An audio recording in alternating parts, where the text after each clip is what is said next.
Halo teman-teman, ini salah satu kisah PMI yang bekerja di luar negeri ketika pulang menemui tabungannya ludes tinggal separuh padahal jumlahnya hampir ratusan juta rupiah. Beberapa waktu lalu ada salah seorang PMI yang menceritakan di Facebook pengalaman pribadinya di mana tabungannya yang dia sudah lama menabung itu ludes. Separuh hilang. Menurut ceritanya di Facebook ya, dia itu setiap bulan mengirim gajinya ke Indonesia melalui Western Union ya, melalui WU. Kemudian sang ayah mengambil dari WU kemudian memasukkan ke dalam rekeningnya. Nah, Mbak TKW yang bernama Hani ini mengaku bahwasanya sejak 2019 itu tabungannya aman-aman aja di bank, itu tidak ada pergerakan dari catatan transaksi juga tidak ada yang aneh. Namun sejak 2020 sampai 2022 kemarin itu ada pengeluaran yang aneh sekali di rekeningnya. Saat di print dia menemukan pengeluaran sedikit demi sedikit yang bila dijumlah itu hampir 100 juta rupiah.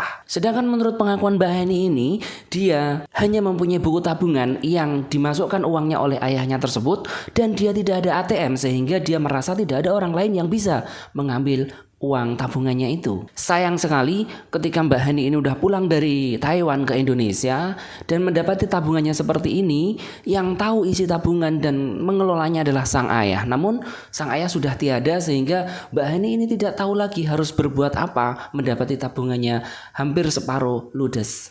Nah, dari pengakuan Mbak Hani ini dia juga meminta kepolisian, meminta kantor pos untuk membantu mengurus tabungan yang tidak ada ini ya, yang hilang ini. Tapi hingga saat ini dia belum mendapatkan keterangan yang jelas dari pihak kepolisian maupun dari kantor pos. Nah, kemudian karena tidak ada kejelasan seperti ini, dia mencurahkanlah di Facebook ceritanya ini sebagai pengalaman pahitnya selama ini. Nah, ada sekitar 300 bahkan ratusan lebih lah, banyak sekali teman-teman yang berkomentar dan memberikan saran dan juga menjadikan pelajaran seperti ini untuk teman-teman lainnya yang ada di luar negeri saat ini yang mempercayakan tabungannya ke orang lain dan tidak bisa mengecek sendiri rekeningnya tersebut. Nah, bagaimana bunyi postingan Mbak ini? Nah, seperti ini dia menulis. Assalamualaikum Cecan, berbagi cerita.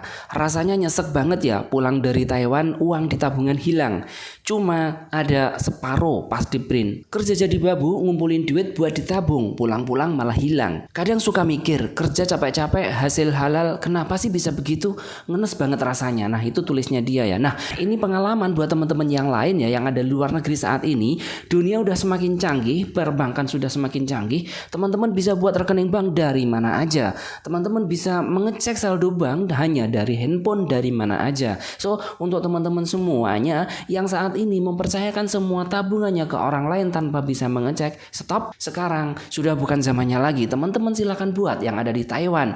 Bisa membuat rekening bank apapun. Bahkan kita hanya bisa membuat rekening bank dari HP ini. Contohnya di BCA, di Livin Mandiri, di BRI, semuanya bisa dari HP ini. Nah, lebih baik membuat rekening seperti itu yang ada buktinya setiap bulannya, setiap saatnya kita bisa mengecek daripada mempercayakan uang kita kepada orang lain yang kita tidak tahu ke depan akan terjadi apa. Di Hong Kong, di Taiwan, di Singapura, dimanapun Anda. Dan untuk teman-teman yang belum berangkat ke luar negeri, sebaiknya membuat rekening sendiri yang bisa diakses melalui internet banking. Kenapa? Untuk mengetahui ya ketika kita kirim uang dari Taiwan, dari Hong Kong ke Indonesia, ketika kita mempunyai internet banking, kita langsung bisa mengecek isi tabungan kita tanpa harus kita menunggu 2-3 tahun lagi. Karena setiap bulan kita mengirimkan gaji kita ke Indonesia ke rekening kita, kalau kita tidak bisa mengecek isinya, terjadi hal seperti ini akan susah sekali mengeceknya. Dan kejadian seperti ini sebenarnya banyak sekali terjadi. Nah, kita jadikan pengalaman Mbak Hani ini sebagai pengalaman kita semuanya. Kita lebih belajar lagi, kita capek-capek bekerja di luar negeri, jangan sampai uang kita habis tidak tahu kemana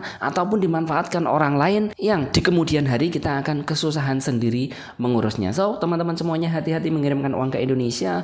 Kalau bisa tabungan atas nama sendiri, jangan atas nama orang lain, bahkan jangan atas nama suami ataupun istri ketika kita pisah jauh. Jadi kita harus benar-benar memanage keuangan itu karena masa depan kita tidak ada yang tahu. Suami istri aja bisa cerai itulah. Nah, ini jadikan pelajaran bagi kita dan tetap cayo, semangat bekerja.